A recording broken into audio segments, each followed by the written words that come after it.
Welcome to the Division 2 Agent Briefing, Dark Zones and Conflict. 7 months after the virus outbreak, Washington, D.C. is on the brink of collapse, threatening the fate of the entire country. You, agents of the Division, are the last line of defense.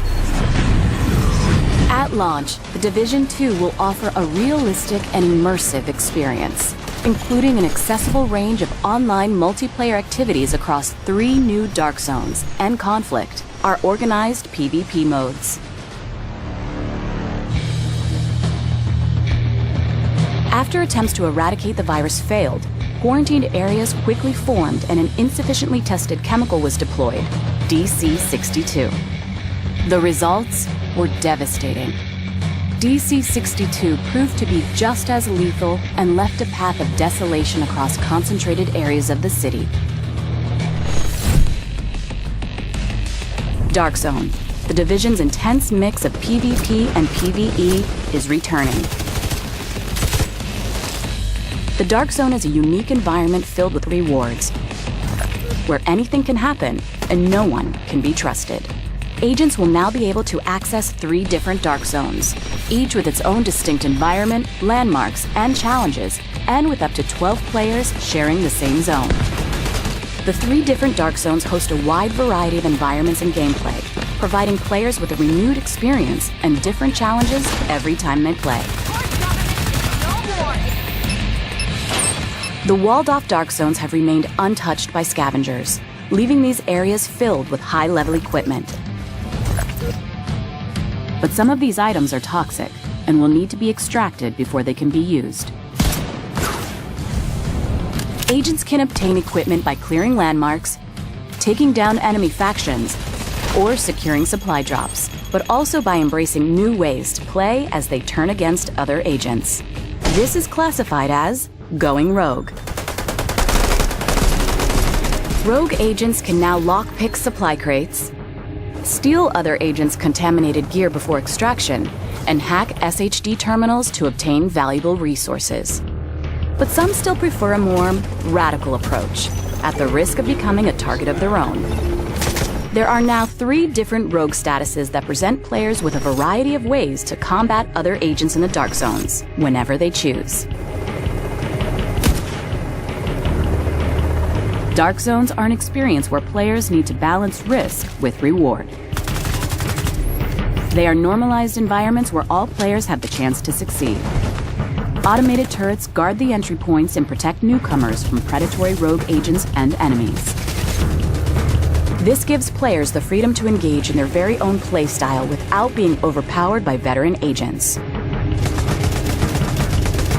While Dark Zones remain an accessible challenge, Occupied Dark Zones, our most brutal version of the Dark Zone, will also be available at launch.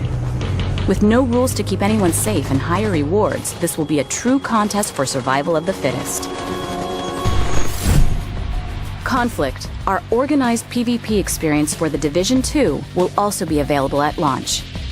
Conflict modes pitch a team of 4 SHD agents against a team of 4 rogue agents across domination and skirmish game modes in 3 new maps located outside of the main story. These modes feature their own progression system, granting rewards that players can bring back in the main open world of the Division 2. In domination, teams battle for control of 3 capture zones. Stay in the zone with your team, or perform special actions to keep scoring and deny the zone to the opposing team, using your skills and agent toolbox wisely. In skirmish, each team aims at reducing the opposing team reinforcement to 0. This mode supports intense and highly tactical engagements where communication is the key to victory when aiming for the top of the leaderboard. The Division 2's Conflict and Dark Zones experience will continue to evolve as part of our commitment to post-launch, and players can look forward to new areas and new modes in the coming months. You will decide how you will want to achieve your mission, as a team or standing alone. Agents, welcome to the Division 2. Nice. Tons of loot. Oh. The Dark Zone. It's lawless. It's lucrative. It's plural? That's right. In the Division 2, there are 3 distinct dark zones, each claiming its own unique neighborhood of Washington, D.C., and each with its own stories to tell. She needs help. That yellow shit is blowing all over the place. You wanna be next? They are dangerous places where you can hunt and be hunted by both enemy factions and other players. And the dynamics are evolving to give you new reasons to go rogue and more ways to score sweet gear. Initiating rogue protocol. But the dark zones aren't the only multiplayer option we checked out. We also went a few rounds with the new organized PvP modes. Here's what we learned. Crime pays. There's a new way to go rogue for fun and profit in the dark zone. Become a thief. Break into a locked chest, or steal the entire contents of a DZ drop, and you'll earn more loot than you normally would. You'll also be marked rogue and become vulnerable to attack from your fellow agents. Watch out, there's one coming for you. But your thievery will reveal a hidden signal. Follow it by completing more rogue actions, and you can eventually unlock a secret entrance to the Thieves' Den. In the Thieves' Den, you'll have access to a special vendor with valuable wares, and you'll have your rogue status cleaned and cleared. Clean loot. Dark Zone extractions are a tempting target for players looking to go rogue and rob their fellow agents. So securing your contaminated loot is always a bit risky.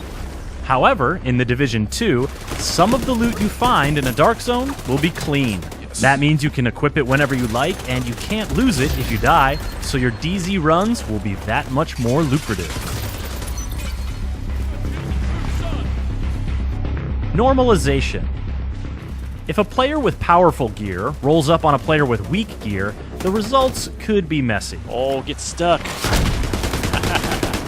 That's where normalization comes in. In the Division 2, most Dark Zones will be normalized, which means all gear and weapon stats are brought within a narrow range, so no one totally outclasses anyone else. While you can still take your prey down quickly with a clever ambush, you now have a better chance to react, survive, and decide whether you want to retreat or push the engagement. They're flanking right. Flanking right. Down, down.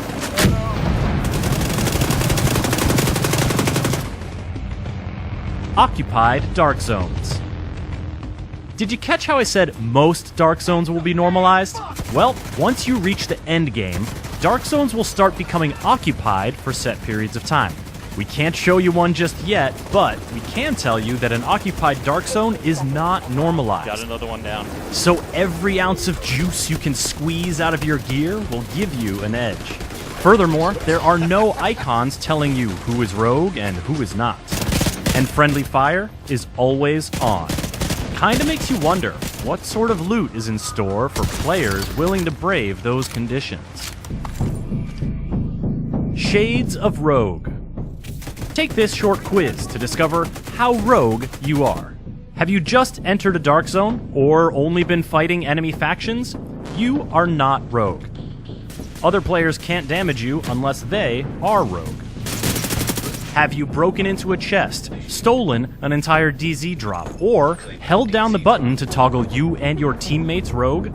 Rogue protocol initiated.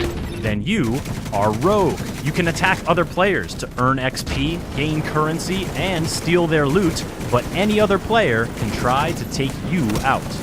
Have you turned rogue and taken out another player? You are now disavowed rogue. Your agent status is disavowed. The red icon means you are more visible on the map to other players, so watch your back. Finally, have you really leaned in to the disavowed rogue thing and killed a bunch of other agents? Then you have reached your final form, Manhunt Rogue. Manhunt now in effect. All players are alerted to your presence. The bounty on your head is sizable. Knowing the 4 Dark Zone states is essential to living your best Dark Zone life, as is knowing how to clear them, letting your timer expire without performing rogue actions, visiting the Thieves' Den, dying and respawning, or hacking a Manhunt terminal are reliable ways to get clean. But if you want to double down, you can sabotage the Manhunt terminal. This will make your manhunt more difficult, but also more rewarding. Just remember, you still have to find and access another terminal to lose the manhunt and get your loot. Ease into it. Now, if you're having visions of getting jumped by other players immediately upon entering a dark zone, fear not. Your first visit to a dark zone will be a PvE mission, so you'll only have enemy factions to worry about. These missions give you a chance to learn how that dark zone turned dark, and get to know the lay of the land. For example, one of the DZs began as a depot for shipments of military gear, so be on the lookout for places that you can use the shipping containers and rail cars to your advantage. And keep an eye on the vegetation as well. Washington, D.C. is pretty overgrown these days, and the tall grass can obscure your position while you make sure nobody messes with your loot extraction. Cargo loaded, ready to go. Organized PvP. When you just want to mix it up with your fellow agents, Conflict is the place to do it. This is where you'll find organized PvP, with 3 custom-made maps and 2 modes at launch, Skirmish and Domination. Yep, here they come. Point Alpha was captured by your team. These fights will be normalized, just like the Dark Zones, and they'll be set up with skill-based matchmaking. He's right here.